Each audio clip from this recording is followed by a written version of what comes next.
और गोसेवक मानक नजर ठारू बंचिबा पई गोरु माफिया नुआ चाल। गोरु मानकु चालान करिबारे नुआ नुआ तरीका अपनाउछंती गो माफिया माने। सेथि मध्यरु ये एक तरीका सह गोरुंकु चले चले नेउचंती 30 रु 40 किलोमीटर, किंतु माड़ी बसिले गो सेवक। हाँ दर्शक बंधु, घटनाटी घटी सुकिंदारे।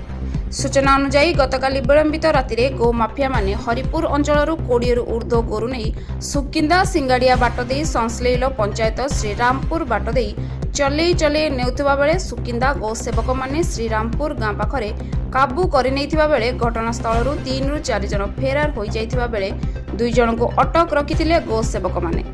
तांको पाखरु 20 रु ऊर्ध्व गाई जबत होइथिबा बेले आज गाई सहित 2 जन को सुकिंदा थाना रे जिम्मा देइथिबा सूचना मिलुछि।